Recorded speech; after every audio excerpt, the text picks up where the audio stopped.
connecting with other people. We are afraid of rejection. We are afraid of feeling awkward. We are afraid of it going badly. All of those things are true. And usually we underestimate how well it's going to go, and we overestimate how awkward or weird it's going to feel to you and the other person. So welcome, everybody. Thank you so much for being here today. I'm super excited to join you at the summit and to be a part of this really important session around cultivating connection, which is all about what my work is. So a little bit about me for folks who don't know who I am or haven't seen me before, if this is our first time meeting.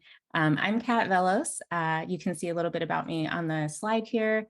My background is in user experience design, but along the way, I decided that I cared more about improving human-to-human connection rather than human-computer interaction.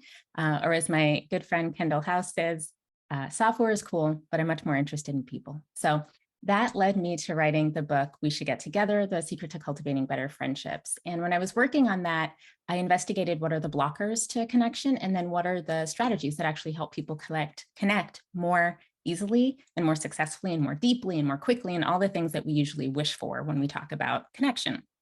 Nowadays, my work is less of the computer stuff and more actually speaking with companies and ERGs and summits and conferences like this one, giving you actionable guidance so that you can cultivate connection, whether it's in your work life or your personal life. So if you want to reach me on the internet, that's where you can find me.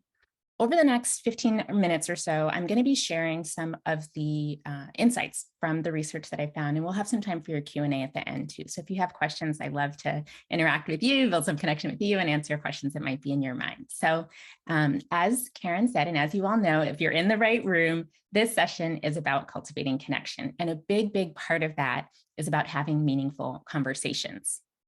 So I'm going to be talking about what are the things that get in the way of connection and disconnection, particularly in a business setting, because what I want you to walk away with from this session is if there is anything that has been holding you back from forming the connections that you really want in your work life, I hope that you leave the session feeling more empowered to do that and to let go of those things that have been blocking you. And to get started, I will tell you that one of the biggest confessions that people share when they tell me why they're not feeling connected at work, it's because they feel guilty taking time out of the workday just to make friends and coworkers, and whether it's friends that they want to be friends with at work or friends in their life, they feel like it's a waste of the company time or money, and so they don't do it because they feel guilty. Give me a yes in the chat if you have ever felt that way before. There were definitely times in my life before where I felt that way before. I was like, oh, are they going to think I'm like slacking? Or are they going to think I'm like, oh, so I need to feel guilty about this? Yes. Thank you for the yeses in the chat. Letting me know that you're here. And I have some really good news for you about this. And it's that when you feel isolated at work, it's actually worse for your company than taking those friendly coffees, those friendly lunches that you're not taking because you're too guilty to put it in the calendar. And the reason for this is because it costs 50% to 200% of a person's salary to replace them if they leave the company. So when you cultivate those connections that help you stay connected there, when you help your coworkers stay connected there, you're actually saving the company money in the long term. And you're saving a heck of a lot more than you're saving by like not taking that little half hour here or there. Belonging is one of the biggest things that I'm so happy to have found in studying this, that it actually contributes to the company's bottom line. So if you've been holding yourself back from forming those connections because you're like, oh, it's a waste of time, it looks bad, just really try to let that go and let the data be your guide and like let the data support you. This has been proven by Gallup and many polls that it is far better to make the time to do that than not. Okay, so building on that, tell me, this certainly goes along to the next part of this, which is, have you ever stayed at a job because you had friends there? Let me know in the chat. Give me like a yep, something. I know I definitely have. I think about my very first job I stayed at. I probably wanted to quit like 2 years in, but I stayed for 4 years because I had like some of my best friends there. Yes, and this is really also good news for retention. The reason for that is that cultivating that connection, it really does contribute to that retention. When workers are lonely at work, whether that's you or someone on your team who's feeling isolated, lonely workers think about quitting twice as often, and they're also twice as likely to get poached by a competitor. So I'm not suggesting that you only make friends at work as some retention boosting scheme. You should do it because you really like it and you want to connect with people. But I'm sharing this to alleviate any of that concern that if it's like on company time, that's a waste of money. It is not. Having those psychologically safe friendships at work and having psychologically safe conversations that are really rich and meaningful give so much to the company back in terms of that retention and preventing burnout and preventing turnover. Okay, so what does it mean when we talk about initiating meaningful conversation? One thing I want to tell you is that it will almost always go better than you think it will. And we have to acknowledge the fact, and I'll be honest, it is a risk to take the step to try something new and connecting with other people. We are afraid of rejection. We are afraid of feeling awkward. We are afraid of it going badly. All of those things are true. And usually we underestimate how well it's going to go, and we overestimate how awkward or weird it's going to feel to you and the other person.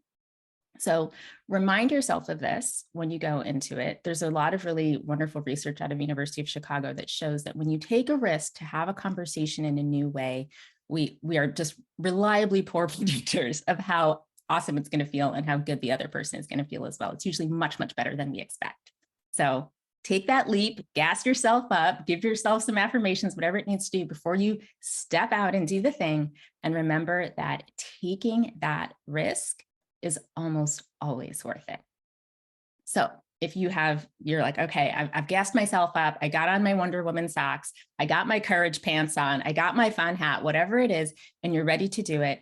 And you're like, I'm going to do it. But then your mind goes blank. You're like, what do I say? How do I do this? Okay. I'm going to share some tips now for sparking those conversations that shake your soul awake, stop time, really become some of your favorite memories, things that you love to look back on as like a conversation that was just so, so, so meaningful and good for you.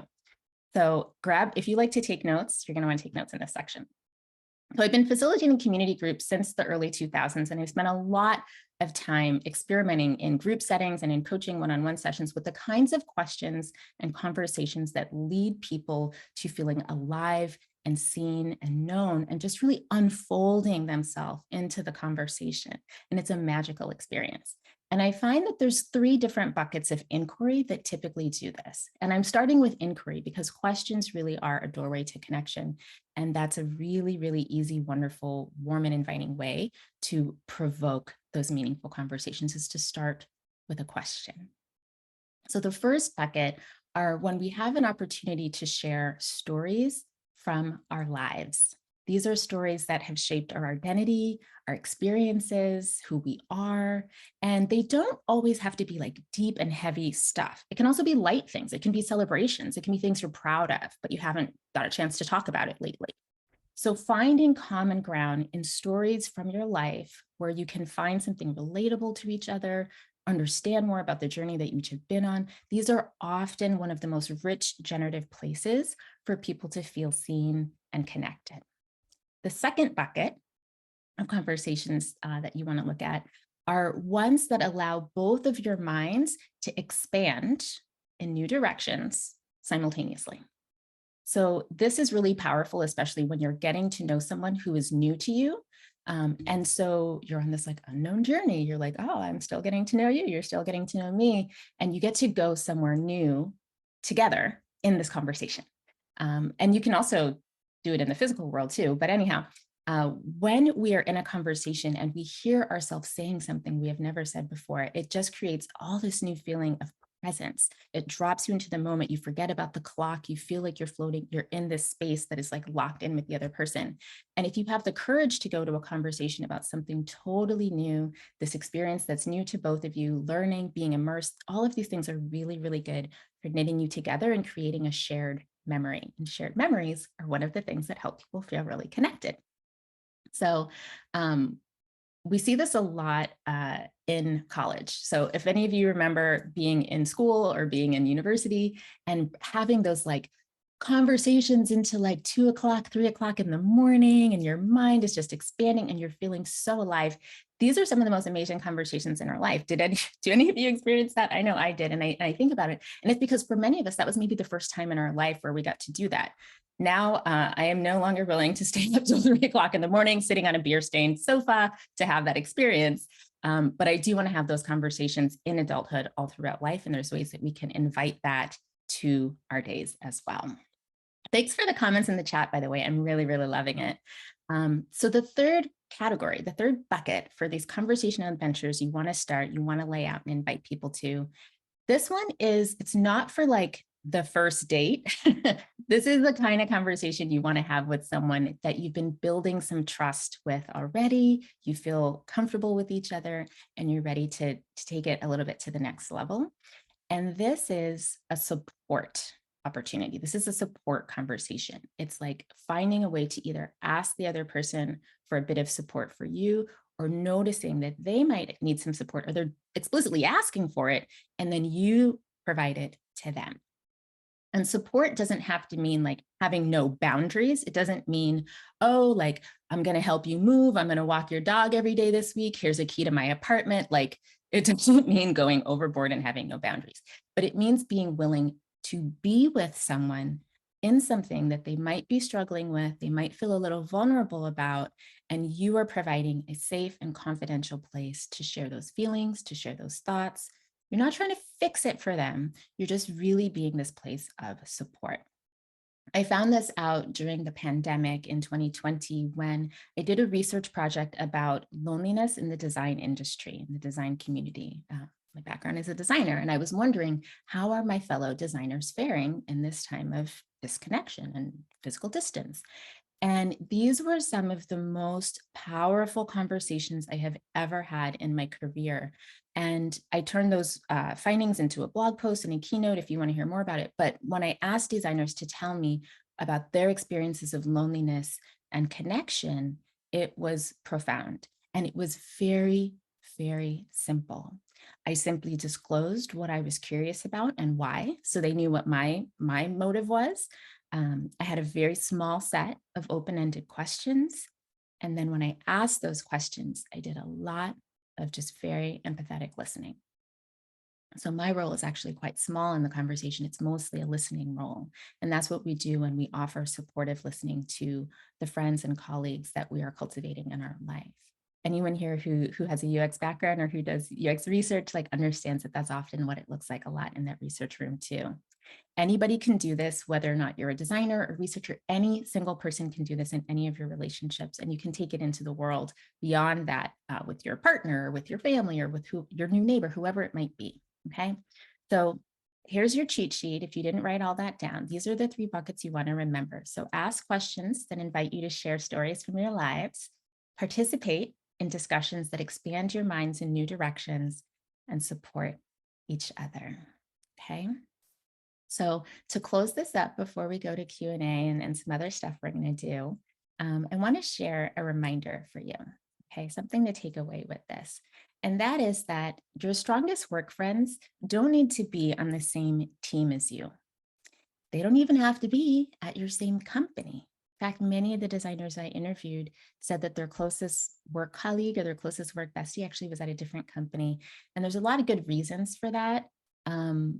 When you're not at the same company, you can help each other explore new identities, explore different professional paths. Like, you're not invested in making each other stay where you are, stay in your role where you are. You can help each other learn and grow because you're not locked in at the same company, holding on to the same office politics or whatever it is. And when you help each other stay in the industry, you're helping build the retention for our whole community, keeping women in tech, keeping women in the industry. And it's also useful to think about not being tied to the same company, because statistically, you're probably both going to be at a new company in 1 to 2 years anyway. So that's okay. And this summit, the West Summit, is a really, really incredible opportunity to cultivate some of those colleague friendships, those professional friendships, whether you call it networking or not. I prefer not to, because people want to run away from the word networking, but it's really just making professional friends. And I really wish that I had something like this summit when I was early in my career, even mid-career. I remember when I was about mid-career, I got to go to Grace Hopper. Has anyone here ever been to the Grace Hopper conference? It's incredible. It's just like a basketball stadium full of women in tech. But it was also overwhelming for me as an introvert. It was so huge that it blew my mind, but it was also incredibly hard to make meaningful connections and conversations because it was just like overstimulating. And this kind of summit is a really intimate place to make those professional friends, whether they're in the same role as you or in a similar or adjacent role. So just think of it as like professional friend dating. And as you get to know each other today and the rest of the days, like share that curiosity, share your gifts, stay in touch with each other, make a recurring check-in so you don't just like add yourself on LinkedIn and forget to ever talk again. Really, really take advantage of this opportunity because it's very, very special. So I want us to make sure that we have a lot of time for Q&A, but before we do that, we're going to do something called a chatterfall. And I am going to give you a prompt, and then I'm going to give you 60 seconds to type your answer, but don't hit enter. Just go internal, type your answer in the chat field, don't hit enter because we're all going to hit enter together at the same time. So I'm going to give you the prompts in the chat, and I'm also going to have them up on a slide so you don't have to remember or look around. So give me 1 second here. Do a little paste right there. Okay. And here's our questions. Oh, my little emojis fell off. All right, here's our questions. You'll have 60 seconds to answer. On a scale of 1 to 10, would you recommend this to a friend? What's something you're taking away? One emotion you're feeling, and one action you want to take next. All right, I've got some music here. Inky, can you give me a thumbs up if you can hear it? I see your picture, so great, you hear it, awesome. So I'm gonna start my timer. I'll give you 60 seconds to write in the chat. Don't hit enter, and I'll let you know when time is up.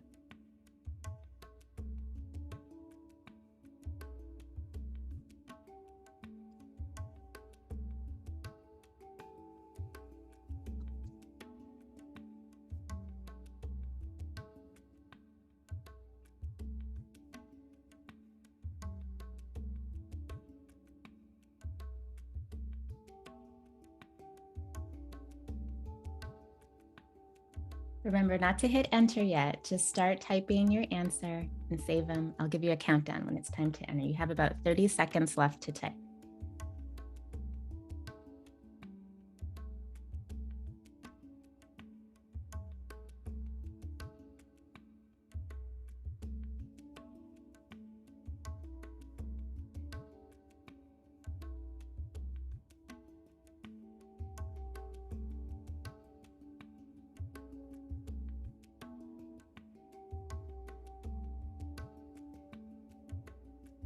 Okay, so bring your writing to a close.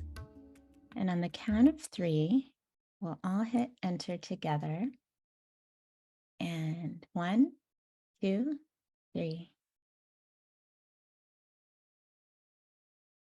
Lovely. Go ahead and let yourself scroll through, see what's there, see who shared something that you relate to, or maybe even that you're like, ooh, I want to talk to them about that.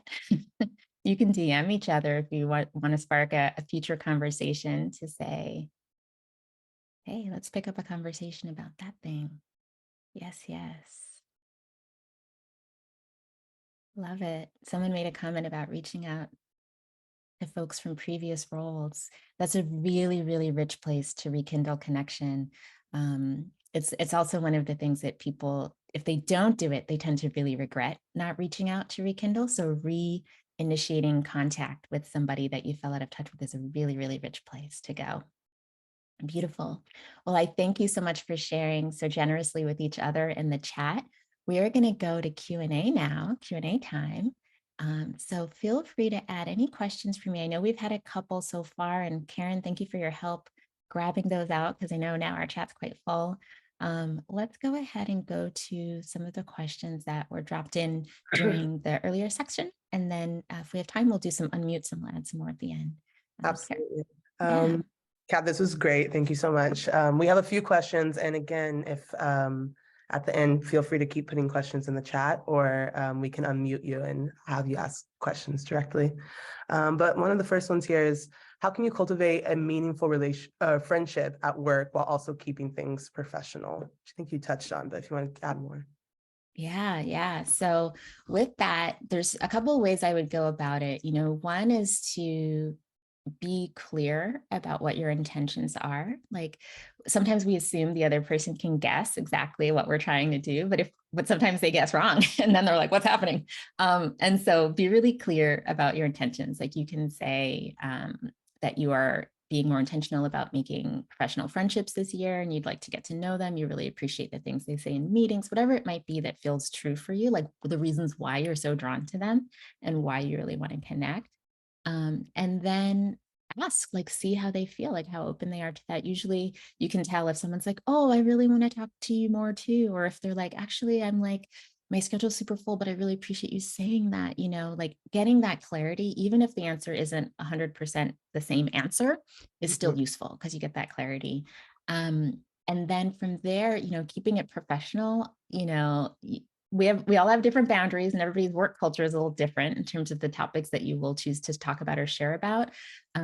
And so I would suggest that if you're going to go into deeper levels of vulnerability in your sharing, check first to see how open they are to talking about that. So if, like, let's say you're having an issue with like the person you're dating and you want to ask their advice about like, oh, like I'm having this dating problem. Can I ask you your advice about it, your perspective?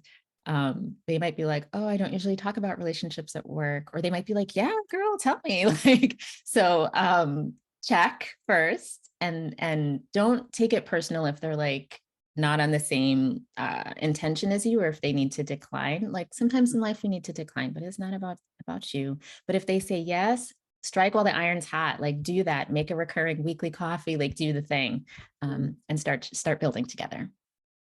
Amazing. And going off of that, there's a question that just popped up. How do you actually start that conversation outside of work? Outside of work, so like taking your work friend to outside of work hangout type situation. Sure, but I don't know. Do you want to add some additional context? If you want to come off mute. Hey, it's actually it's not your work friend. It is somebody outside, a unknown person outside of your work. And Yeah, how do you get started? get started forming a deeper friendship with them. Yes. Yes. This is a huge one. I actually devoted the fourth section of my book to this specific situation, which is about developing intimacy in our friendships, like taking it to another level. There's kind of like the swimming level, there's the snorkeling level, and then there's the scuba level. And many of us get stuck at like the swimming or snorkeling level, and we can't quite figure out how to take things deeper. And so there's a couple of ways to go about it. And I would say like honor your personality, honor what your vibe is. I have tried many different things, and I've also interviewed people in the book who do many different things to do this. A couple strategies you might want to think about trying are, like I said in the previous question, like lead by disclosing like what your intentions are, like why you're doing this. I did this once by sending a survey to my friends in January of the new year, kind of like we are now. And I said, one of my goals this year is to build really closer connections. Each of you who's getting this email is someone who I really, really love and love having in my life. I would love to see more of you. Tell me how you feel. And I had like all my friends are nerds like me, so they were like totally willing to do a Google form for me. But it was like on a scale of like not enough, just right, too much. Like how much do you think we see each other? How much do you want to see each other? What are some types of things that we haven't done yet that you would like to do together? And then I was like, here's a list of things that I would like to do together. Here's my total availability and my openness for spontaneous connection or planned connection. And like I asked them, like, do you want spontaneous reach outs or do you only want planned reach outs? Like there's so much guessing we have to do. And if you just ask people, you get clear and then you know who to go to when you have like every 2 hours versus somebody you need to plan 3 weeks in advance for. The other thing that you can do is actually is something I'm going to give you for your next piece after this session, which is to invite those closer conversations. I made an entire calendar called the Better Conversations calendar that has alternatives to all of our most common small talk questions. This is 12 of them. And these are the ones that were sort of alternatives to what do you do, like in a work setting. But it also has like alternatives to how are you, alternatives to what have you been up to, alternatives to how was your weekend, and actually ask each other deeper, more interesting questions or more playful questions that really help somebody unfold in that conversation. And that's often where we feel closer. But because it feels fun, it feels like a little journey together. It's not like scary to say yes to. And people are almost always surprised and excited when I say, like, can I ask you a unusual question, or can I ask you a question you probably haven't heard lately? And they're like, oh my God, yeah, what is it? And so that is something that you can try. Feel free to screenshot this, what I have up on screen here. This is some of the excerpts from the calendar. And really see if you can find a way to make it a practice personally. Making inquiry a practice. There's a really wonderful article by, I think, Adam Mastroianni right now. It was on Priya Parker's Instagram this morning, where he wrote about putting affordances in our conversations, like doorknobs in our conversations, and acknowledging how much you're giving and taking. And asking is a very giving space, and speaking is often he frames it as taking up space in the conversation. And we actually have to do a bit of both. We have to be really generous in both roles. You can't only ask and listen. You can't only talk and take up space. It's really a practice and being in this dance together. So practice that. Okay, we have room for probably one more question. Let's see. Yeah, we just had a question come up about staying in a toxic work environment because of the friends that you made. Do you have any tips and advice on balancing those two extremes, and how does this person keep myself honest about when it's time to leave a company versus keeping friends? Ooh, I would suggest keep your friends and ditch the company if it's toxic. You don't have to ditch those friends if they're good friends, just because the workplace isn't one you want to keep forever. That's my short answer. Absolutely. And then I think we have room for one more, which is a question about, are there platforms around to make these types of connections, or are there any other avenues that you recommend? Yeah, there's so many platforms. I'm actually quite excited by the number of small communities that have cropped up for people to form online communities, online friendships, supportive spaces that are not like a big, huge, massive social network, where it's a little bit easier to understand like who's in the room and like how close are we and is there trust and things like that. Somebody who is a wealth of knowledge around these such communities is Carrie Melissa Jones. She is an incredible community builder and like has her finger on the pulse of like so many different types of online communities that are really cultivating connection in a really healthy way. I myself am getting ready this spring to launch an online community around cultivating connection as well. It's not from like the professional side, like LinkedIn-y type things, like work-based, like some of the other ones are. This is a group for people who want to be in community as they work to cultivate community in their own lives. So if you're interested in that, let me drop my links in the chat before we wrap up here, so folks know how to find me and keep in touch if they want to hear more about that. That's my links. I know we're right about at time. I can't believe how quickly this went.